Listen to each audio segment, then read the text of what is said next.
ਪਹਿਲਾਂ ਇੱਕ ਛੋਟਾ ਜਿਹਾ ਆਪਣਾ ਟੌਪਿਕ ਰਹਿ ਗਿਆ ਸੀ ਐਲਗੋਰਿਦਮ ਦੇ ਵਿੱਚ average case, best case and worst case.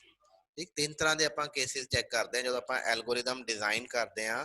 ਤਾਂ ਐਲਗੋਰਿਦਮ ਡਿਜ਼ਾਈਨਿੰਗ ਤੋਂ ਬਾਅਦ ਜਦੋਂ ਆਪਾਂ ਟਾਈਮ ਕੰਪਲੈਕਸਿਟੀ ਜਾਂ ਸਪੇਸ ਕੰਪਲੈਕਸਿਟੀ ਦੀ ਗੱਲ ਕਰਦੇ ਹਾਂ ਤਾਂ ਉਹ ਤਿੰਨ ਉਹਦੇ ਵਿੱਚ ਆਪਾਂ ਕੇਸ ਚੈੱਕ ਕਰਦੇ ਹੁੰਦੇ ਜਨਰਲੀ ਕਿ ਆਪਾਂ ਐਵਰੇਜ ਕੇਸ ਕੀ ਹੋਏਗਾ, ਬੈਸਟ ਕੇਸ ਕੀ ਹੋਏਗਾ ਤੇ ਵਰਸਟ ਕੇਸ ਦੇ ਵਿੱਚ ਕੀ ਹੋਏਗਾ। So usually we would like to find the average time to perform an algorithm के on average वो algorithm किस तरह परफॉर्म करेगा। ठीक, सो एक ही है कि ਜਦੋਂ ਆਪਾਂ ਕੋਈ ਐਲਗੋਰਿਦਮ ਦੇ ਵਿੱਚ ਇਨਪੁਟ ਦਿੰਨੇ ਆ ਤਾਂ ਹਰ ਟਾਈਮ ਸੇਮ ਇਨਪੁਟ ਨਹੀਂ ਆਂਦੀ। ਕਈ ਵਾਰੀ ਫੋਰ ਐਗਜ਼ਾਮਪਲ ਜੇ ਆਪਾਂ ਸੌਰਟਿੰਗ ਕਰਨੀ ਹੈ, ਹੁਣ ਜੇ ਆਪਾਂ ਵੈਲਿਊ ਦੀ ਸੌਰਟਿੰਗ ਕਰਨੀ ਹੈ ਤਾਂ ਕਿਸੇ ਟਾਈਮ ਤੇ ਆਪਣੇ ਕੋਲ ਮੰਨ ਲਓ 5 ਵੈਲਿਊਜ਼ ਹੀ ਆਈਆਂ, ਕਿਸੇ ਟਾਈਮ ਤੇ ਆਪਣੇ ਕੋਲ 1000 ਵੈਲਿਊਜ਼ ਆ ਗਈਆਂ, ਕਿਸੇ ਟਾਈਮ ਤੇ ਆਪਣੇ ਕੋਲ 10 ਵੈਲਿਊਜ਼ ਆਉਂਦੀਆਂ ਨੇ, ਕਿਸੇ ਟਾਈਮ ਤੇ ਆਪਣੇ ਕੋਲ 500 ਵੈਲਿਊਜ਼ ਆਉਂਦੀਆਂ ਨੇ। ਸੋ ਔਨ ਐਨ ਐਵਰੇਜ ਹੁਣ ਜਦੋਂ 5 ਵੈਲਿਊਜ਼ ਆਉਣਗੀਆਂ ਉਦੋਂ ਉਹਨੇ ਬਹੁਤ ਮਿਨੀਮਮ ਟਾਈਮ ਲੈਣਾ, ਔਰ ਜੇ ਉਹ 5 ਵੈਲਿਊਜ਼ ਆਲਰੇਡੀ ਸੌਰਟਡ ਹੈ ਫਿਰ ਤਾਂ ਟਾਈਮ ਹੋਰ ਵੀ ਘੱਟ ਜਾਏਗਾ। ਜੇ 1000 ਵੈਲਿਊਜ਼ ਆ ਗਈਆਂ ਬਟ ਉਹ ਆਲਰੇਡੀ ਸੌਰਟਡ ਹੈ ਤਾਂ ਫਿਰ ਹੋਰ ਵੈਲਿਊ ਘੱਟ ਜਾਏਗੀ, ਹੋਰ ਟਾਈਮ ਰਿਕੁਆਇਰਮੈਂਟ ਹੋਰ ਵੀ ਘੱਟ ਜਾਏਗੀ, ਆਪਣਾ ਐਲਗੋਰਿਦਮ ਛੇਤੀ ਐਗਜ਼ੀਕਿਊਟ ਹੋ ਜਾਏਗਾ। ਠੀਕ, ਸੋ ਦੇਰ ਆਰ ਨੰਬਰ ਆਫ ਫੈਕਟਰ ਜਿਨ੍ਹਾਂ ਦੇ ਉੱਤੇ ਕਈ ਇਹ ਚੀਜ਼ਾਂ ਸਾਰੀਆਂ ਡਿਪੈਂਡ ਕਰਦੀਆਂ ਹੁੰਦੀਆਂ ਨੇ। ਸੋ ਆਪਾਂ ਜਦੋਂ ਕੋਈ ਟਾਈਮ ਰਿਕੁਆਇਰਮੈਂਟ ਦੱਸਦੇ ਹਾਂ ਤਾਂ ਆਪਾਂ ਐਵਰੇਜ ਟਾਈਮ ਦੱਸ ਦਿੰਦੇ ਹਾਂ ਕਿ ਔਨ ਐਨ ਐਵਰੇਜ ਇੰਨਾ ਕੁ ਟਾਈਮ ਲਏਗਾ। ਠੀਕ, so sometime average is not well defined. ਠੀਕ ਹੈ, so an average array for example ਜੇ ਆਪਾਂ ਕਹੀਏ ਕਿ ਸੌਰਟਿੰਗ ਐਨ ਐਵਰੇਜ ਐਰੇ, ਕਿ ਇੱਕ ਐਵਰੇਜ ਐਰੇ ਨੂੰ ਸੌਰਟ ਕਰਨ ਵਾਸਤੇ ਕਿੰਨਾ ਟਾਈਮ ਲੱਗਦਾ ਹੈ। ਠੀਕ, ਸੋ ਮੈਂ ਕਹਿੰਦਾ ਕਿ ਇੱਕ ਐਵਰੇਜ ਐਰੇ ਨੂੰ ਸੌਰਟ ਕਰਨ ਵਾਸਤੇ ਮੰਨ ਲਓ 10 ਸੈਕਿੰਡ ਲੱਗਦੇ ਆ। ਹੁਣ ਇਹਦੇ ਵਿੱਚ ਫੇਰ ਕਨਫਿਊਜ਼ਨ ਹੈ ਕਿ ਐਵਰੇਜ ਐਰੇ ਦਾ ਕੀ ਮਤਲਬ ਹੈ, ਕਿ ਇਹ 5 ਵੈਲਿਊਜ਼ ਵਾਲੀ ਐਵਰੇਜ ਮੰਨੀ ਜਾਏਗੀ ਜਾਂ 1000 ਵੈਲਿਊਜ਼ ਵਾਲੀ ਐਵਰੇਜ ਮੰਨੀ ਜਾਏਗੀ ਜਾਂ 500 ਵੈਲਿਊਜ਼ ਵਾਲੀ ਨੂੰ ਐਵਰੇਜ ਮੰਨਾਂਗੇ। ਸੋ ਐਵਰੇਜ ਕਿਸ ਚੀਜ਼ ਨੂੰ ਮੰਨਾਂਗੇ ਆਪਾਂ। So time typically depend on how out of order the array is. ਕਈ ਵਾਰੀ ਇਹ ਵੀ ਹੁੰਦਾ ਹੈ ਕਿ ਐਰੇ ਆਲਰੇਡੀ ਸੌਰਟਡ ਹੈ ਕਿ ਨਹੀਂ ਹੈ।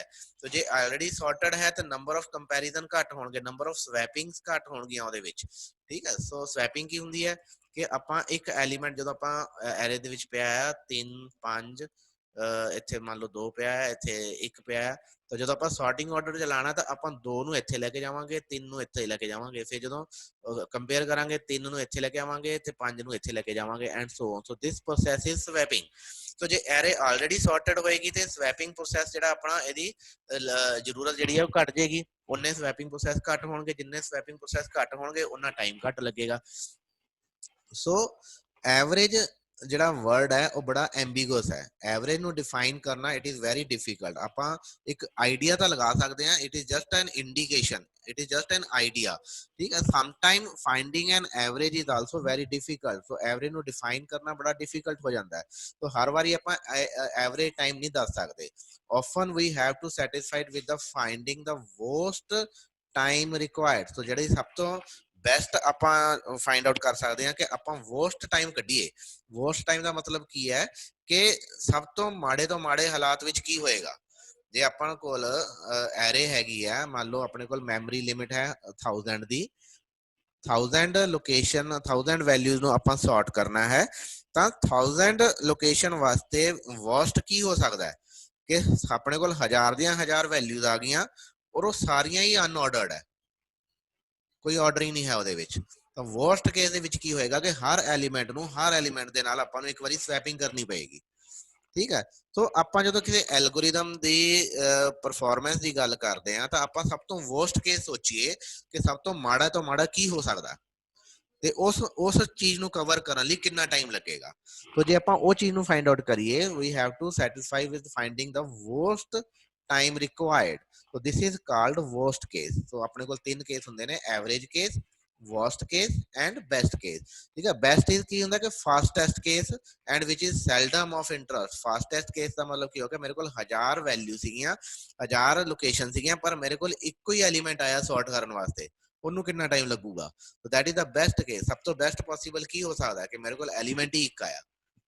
ਠੀਕ ਹੈ, ਉਹ ਇੱਕ ਐਲੀਮੈਂਟ ਆਲਰੇਡੀ ਸੌਰਟਡ ਹੀ ਹੈ, ਉਹਨੂੰ ਤਾਂ ਆਪਾਂ ਸੌਰਟ ਕਰਨ ਦੀ ਲੋੜ ਹੀ ਨਹੀਂ। ਤਾਂ ਸਭ ਤੋਂ ਬੈਸਟ ਕੀ ਹੋਏਗਾ ਕਿ ਉਹ ਮਿਨੀਮਮ ਟਾਈਮ ਲਏਗਾ ਉਸ ਕੇਸ ਦੇ ਵਿੱਚ, ਹੈ ਨਾ।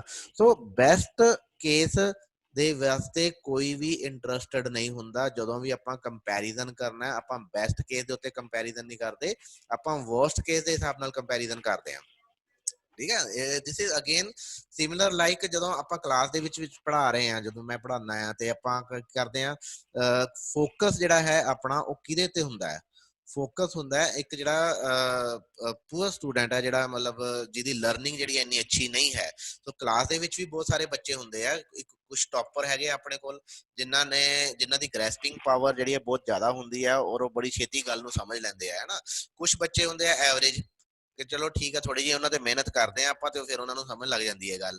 ਕੁਝ ਬੱਚੇ ਹੁੰਦੇ ਆ ਪੂਅਰ ਗ੍ਰੈਸਪਿੰਗ ਪਾਵਰ ਵਾਲੇ। ਪੂਅਰ ਗ੍ਰੈਸਪਿੰਗ ਪਾਵਰ ਮੀਨ ਕਿ ਉਹਨਾਂ ਨੂੰ ਛੇਤੀ ਗੱਲ ਪੱਲੇ ਹੀ ਨਹੀਂ ਪੈਂਦੀ, ਵੀ ਸਰ ਨੇ 2 ਵਾਰੀ ਸਮਝਾਤਾ 4 ਵਾਰੀ ਸਮਝਾਤਾ ਪਰ ਫਿਰ ਵੀ ਉਹਨਾਂ ਨੂੰ ਨਹੀਂ ਸਮਝ ਲੱਗ ਰਹੀ, ਹੈ ਨਾ। ਸੋ ਜਦੋਂ ਮੈਂ ਕਲਾਸ ਲੈ ਰਿਹਾ ਹਾਂ ਤਾਂ ਮੇਰੀ ਕੋਸ਼ਿਸ਼ ਕੀ ਹੁੰਦੀ ਹੈ, ਮੈਨੂੰ ਪਤਾ ਹੈ ਕਿ ਟੌਪਰ ਬੱਚੇ ਨੇ ਤਾਂ ਆਪੇ ਜਿੰਨਾ ਕੁ ਮੈਂ ਦੱਸੂਗਾ ਜਾਂ ਜਿੰਨਾ ਕੁ ਉਹਨੇ ਆਪੇ ਐਫਰਟ ਕਰਕੇ ਆਪਣਾ ਕੰਮ ਉਹਦਾ ਨਿਕਲ ਜਾਣਾ ਆ।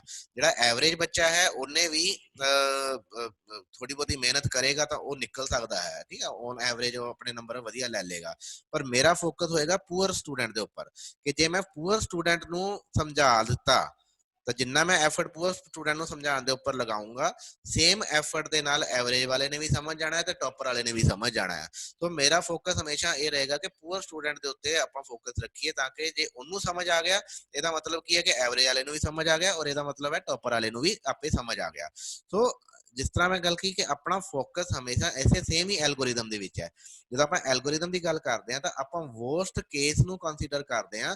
ਤਾਂ ਆਪਾਂ ਇਹ ਸਮਝਦੇ ਹਾਂ ਕਿ ਜੇ ਵਰਸਟ ਕੇਸ ਦੇ ਵਿੱਚ ਉਹ 10 ਸੈਕਿੰਡ ਲੈ ਰਿਹਾ ਹੈ ਤਾਂ ਇਹਦਾ ਮਤਲਬ ਕੀ ਹੈ ਕਿ ਉਹ ਐਵਰੇਜ ਕੇਸ ਦੇ ਵਿੱਚ ਇਸ ਤੋਂ ਘੱਟ ਹੀ ਲਊਗਾ ਤੇ ਬੈਸਟ ਕੇਸ ਤਾਂ ਬਿਲਕੁਲ ਹੀ ਘੱਟ ਲਏਗਾ। ਤਾਂ ਆਪਾਂ ਬੈਸਟ ਕੇਸ ਦੀ ਗੱਲ ਨਹੀਂ ਕਰਦੇ ਕਦੇ ਵੀ, ਆਪਣਾ ਫੋਕਸ ਬੈਸਟ ਕੇਸ ਦੇ ਉੱਪਰ ਨਹੀਂ ਹੁੰਦਾ, ਆਪਣਾ ਫੋਕਸ ਹੁੰਦਾ ਹਮੇਸ਼ਾ ਵਰਸਟ ਕੇਸ ਦੇ ਵਿੱਚ। ਸੋ ਜਦੋਂ ਵੀ ਆਪਾਂ ਐਲਗੋਰਿਦਮ ਡਿਜ਼ਾਈਨ ਕਰਨੇ ਆ ਜਨਰਲੀ ਆਪਾਂ ਇਹ 3 ਵੈਲਿਊਜ਼ ਡਿਫਾਈਨ ਕਰਦੇ ਆ ਕਿ ਐਵਰੇਜ ਕੇਸ ਦੇ ਵਿੱਚ ਕੀ ਹੋਏਗੀ ਉਹਦੀ ਬਿਗੋ ਨੋਟੇਸ਼ਨ, ਬੈਸਟ ਕੇਸ ਦੇ ਵਿੱਚ ਕੀ ਹੋਏਗਾ ਤੇ ਵਰਸਟ ਕੇਸ ਦੇ ਵਿੱਚ ਉਹ ਕੀ ਹੋਏਗਾ।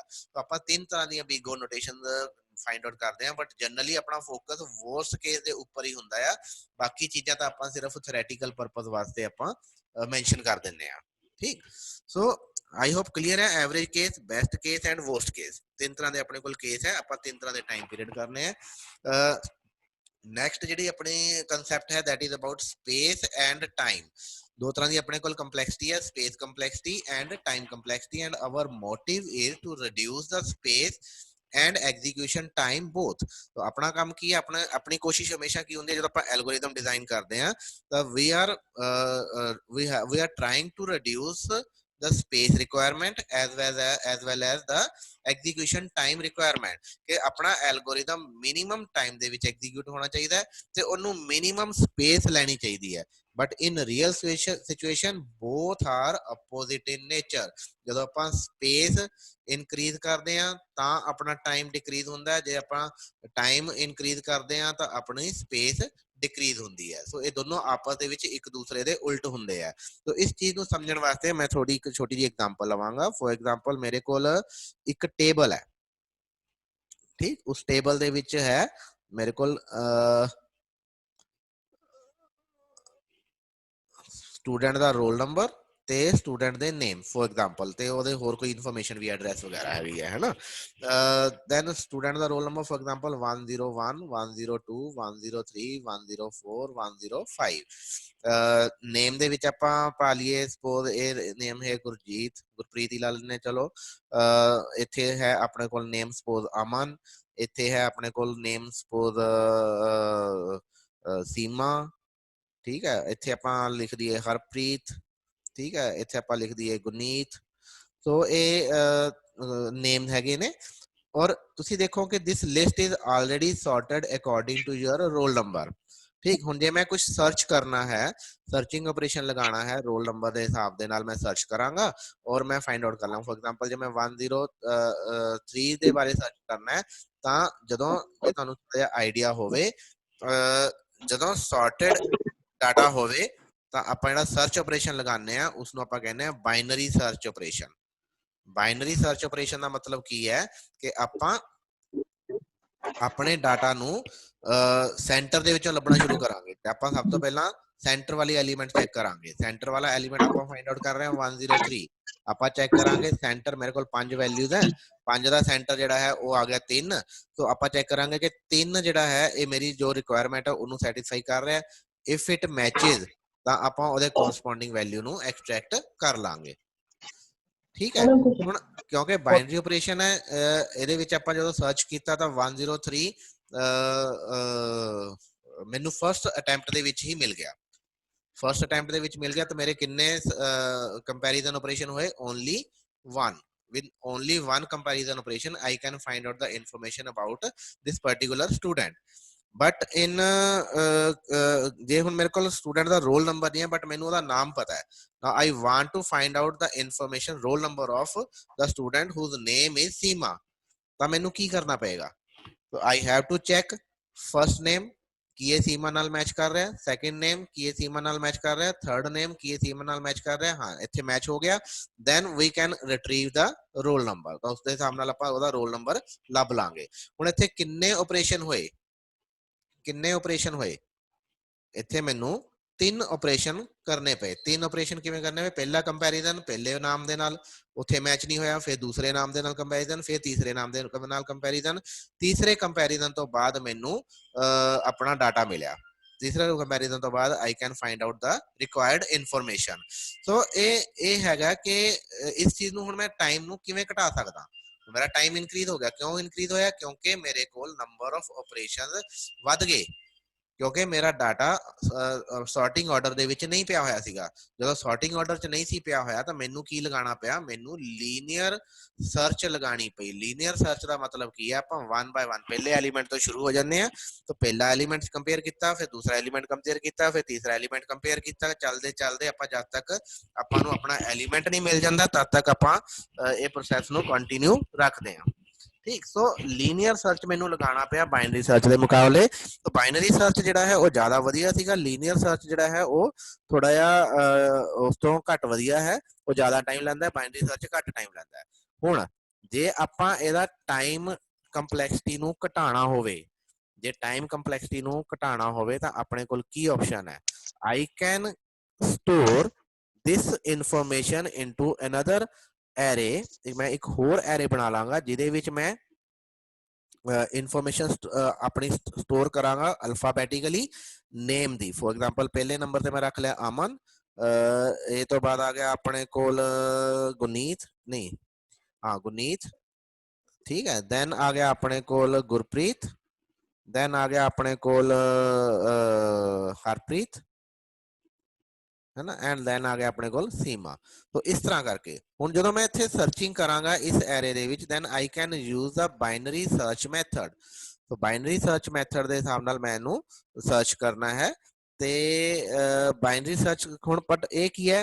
इस पासे मैनू नाल लिंक रखने पैणगे कि अमन दा लिंक डाटा दे विच कित्थे है तो I have to store a pointer here जिहड़ा कि पॉइंट करेगा एक्चुअल टेबल दे विच उस सारे डाटा नू जिथे अमन दा डाटा पिया होया है सिमिलरली इत्थे मैनू पॉइंटर रखना पएगा जिहड़ा पॉइंट करेगा गुनीत वाले पॉइंट एंट्री दे उपर फिर गुरप्रीत वाली एंट्री दे उत्ते सो इन्हां सारियां थावां ते मैनू पॉइंटर रखने पैणगे now to store the pointer I need space that mean मैं अपनी स्पेस इनक्रीज कर ली ज्यादा मैमरी यूज करांगा क्योंकि मैं आ तो वैल्यू सारियां डुप्लीकेट स्टोर कर रहे हैं ना ये सारियां डुप्लीकेट हो गया these are already stored in this particular table but क्योंकि वो सॉर्टिंग ऑर्डर च नहीं सीगियां मैनू उन्हां नू सॉर्टिंग ऑर्डर च लगा के मैं उन्होंने अलग लोकेशन ते रख लिया तो इस सारी चीज नू स्टोर करने लई मैनू चाहिदी है space so I can increase the space by increasing the space I can reduce the searching time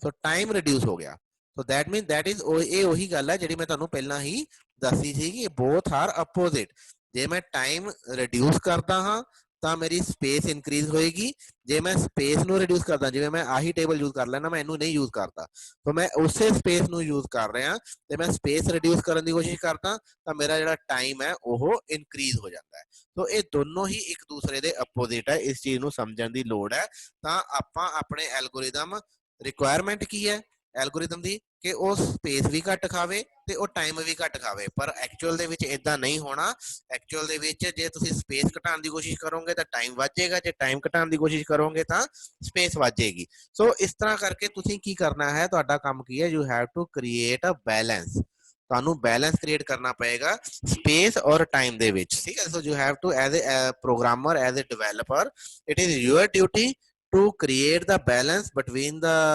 time requirement as well as in the space requirement, ठीक। तो बट फिर भी क्योंकि ਹੁਣ ਜਿਹੜੇ ਨਵੇਂ ਕੰਪਿਊਟਰ ਆ ਰਹੇ ਨੇ ਜਾਂ ਨਵੀਂ ਟੈਕਨੋਲੋਜੀ ਆ ਰਹੀ ਹੈ ਉਹਦੇ ਵਿੱਚ ਸਪੇਸ ਇੰਨੀ ਵੱਡੀ ਕਨਸਟੈਂਟ ਨਹੀਂ ਹੈ। ਅਰਲੀਅਰ ਕੰਪਿਊਟਰ ਦੇ ਵਿੱਚ ਸਪੇਸ ਦੀ ਬਹੁਤ ਵੱਡੀ ਪ੍ਰੋਬਲਮ ਹੁੰਦੀ ਸੀ ਕਿਉਂਕਿ ਉਦੋਂ ਮੈਮਰੀਜ਼ ਬਹੁਤ ਘੱਟ ਹੁੰਦੀਆਂ ਸੀ। ਮੈਮਰੀ ਦੀ ਜਦੋਂ ਮੈਂ ਗੱਲ ਕਰ ਰਿਹਾ we are talking about primary memory. Primary memory ਕਿਹੜੀ ਹੁੰਦੀ ਹੈ? ਜਿਹਨੂੰ ਜਿਹੜੀ ਕਿ ਕੰਪਿਊਟਰ ਦੇ ਨਾਲ ਡਾਇਰੈਕਟਲੀ CPU ਨਾਲ ਡਾਇਰੈਕਟਲੀ ਜੁੜੀ ਹੋਈ ਹੈ, ਜਿਹਨੂੰ ਆਪਾਂ ਕਹਿੰਦੇ ਆ RAM. So whenever I am talking about memory I am talking about RAM। ਸੋ ਇਸ ਚੀਜ਼ ਦਾ ਤੁਸੀਂ ਧਿਆਨ ਰੱਖਣਾ, ਜਿੰਨੇ ਵੀ ਆਪਾਂ ਐਲਗੋਰਿਦਮ ਕਰ ਰਹੇ ਹਾਂ ਉਹ ਸਾਰੇ RAM ਦੇ ਨਾਲ ਐਸੋਸੀਏਟਡ ਆ ਜਦੋਂ ਆਪਾਂ ਮੈਮਰੀ ਦੀ ਗੱਲ ਕਰਦੇ ਹਾਂ। ਸੋ ਮੈਮਰੀ ਦਾ ਮਤਲਬ ਕੀ ਹੈ ਇੱਥੇ? ਮੈਮਰੀ ਤੋਂ ਮਤਲਬ ਹਮੇਸ਼ਾ RAM। ਹਾਂ, ਮੈਂ ਗੱਲ ਕਰ ਰਿਹਾ ਸੀਗਾ ਕਿ ਇਨ ਅਰਲੀਅਰ ਕੰਪਿਊਟਰ ਆਪਣੀ ਜਿਹੜੀ ਸਪੇਸ ਹੈ, ਸਪੇਸ ਮੀਨਸ RAM, ਜਿਹੜੀ RAM ਹੈ ਉਹ ਲਿਮਿਟਡ ਹੁੰਦੀ ਸੀ। 256 MB ਦੀ RAM ਹੁੰਦੀ ਸੀ, 512 MB ਦੀ RAM ਹੁੰਦੀ ਸੀ। ਅੱਜ ਕੱਲ ਤਾਂ ਜਿਵੇਂ 4 8 GB ਦੀ ਹੈ, 16 GB ਦੀ ਵੀ RAM ਹੈਗੀ ਹੈ। ਸੋ ਮੈਮਰੀ ਸਫੀਸ਼ੀਐਂਟ ਅੱਜ ਕੱਲ, we can expand our system based upon the memory, that's why we can relieve the concept of space efficiency and we can focus on the time efficiency only, ठीक। so ਪਰ ਫਿਰ ਵੀ ਆਪਣੇ ਕੋਲ devices ਹੈ like mobile devices ਹੈ ਅੱਜ ਕੱਲ ਜਿਨ੍ਹਾਂ ਦੇ ਵਿੱਚ ਮੈਮਰੀ ਬਹੁਤ ਘੱਟ ਹੈ। ਜਾਂ ਜਿਹੜੇ embedded devices ਹੁੰਦੇ ਨੇ, embedded devices for example devices that are embedded into your washing machines or into your microwave ovens, ਇਹੋ ਜਿਹੇ ਬਹੁਤ ਸਾਰੇ ਆਪਣੇ ਕੋਲ embedded devices ਤੁਹਾਨੂੰ ਆਪਣੇ ਆਲੇ ਦੁਆਲੇ ਦਿਖਣਗੇ। ਤਾਂ ਉਹ ਜਿਹੜੇ devices ਹੈ ਉਹਨਾਂ ਦੀ ਮੈਮਰੀ ਬਹੁਤ ਘੱਟ ਹੈ, ਠੀਕ। ਸੋ ਉਹਨਾਂ ਦੀ ਮੈਮਰੀ ਘੱਟ ਹੋਣ ਕਰਕੇ ਤਾਂ ਉੱਥੇ ਜਦੋਂ ਆਪਾਂ ਕੋਈ ਉਹਨਾਂ ਸਿਸਟਮ ਵਾਸਤੇ ਕੋਈ ਐਲਗੋਰਿਦਮ ਡਿਜ਼ਾਈਨ ਕਰਾਂਗੇ ਤਾਂ ਆਪਾਂ ਸਪੇਸ ਨੂੰ ਵੀ ਕੰਸੀਡਰ ਕਰਨਾ ਹੈ। ਬਟ ਇਨ ਜਨਰਲ ਅੱਜ ਕੱਲ ਕਿਉਂਕਿ ਕੰਪਿਊਟਰ ਸਿਸਟਮ ਦੇ ਵਿੱਚ ਸਪੇਸ ਬਹੁਤ ਜ਼ਿਆਦਾ ਹੈ ਤਾਂ ਆਪਾਂ ਸਪੇਸ ਦੀ ਬਜਾਏ ਟਾਈਮ ਕੰਪਲੈਕਸਿਟੀ ਦੇ ਉੱਪਰ ਆਪਣਾ ਜ਼ਿਆਦਾ ਫੋਕਸ ਰੱਖਦੇ ਹਾਂ। ਮਤਲਬ ਕਿ ਆਪਾਂ ਇਹ ਫੋਕਸ ਕਰਨਾ ਕਿ ਆਪਣਾ ਐਲਗੋਰਿਦਮ ਇਹੋ ਜਿਹਾ ਬਣੇ ਜਿਹੜਾ ਘੱਟ ਤੋਂ ਘੱਟ ਟਾਈਮ ਲਵੇ, ਸਪੇਸ ਦੀ ਆਪਾਂ ਪਰਵਾਹ ਨਹੀਂ ਕਰਦੇ। ਬਟ ਇਹਦਾ ਮਤਲਬ ਇਹ ਨਹੀਂ ਹੈ ਕਿ ਪਰਵਾਹ ਕਰਨੀ ਨਹੀਂ ਹੈ, ਫਿਰ ਵੀ ਆਪਾਂ ਕੋਸ਼ਿਸ਼ ਇਹੀ ਕਰਨੀ ਹੈ ਕਿ ਉਹ ਐਲਗੋਰਿਦਮ ਬਣਾਉਣੇ ਹੈ ਜਿਹੜੇ ਕਿ ਘੱਟ ਤੋਂ ਘੱਟ ਟਾਈਮ ਲੈਣ ਤੇ ਜਿੰਨਾ ਪੋਸੀਬਲ ਹੋ ਸਕਦਾ ਮੈਮਰੀ ਵੀ ਘੱਟ ਤੋਂ ਘੱਟ ਯੂਜ਼ ਹੋਵੇ।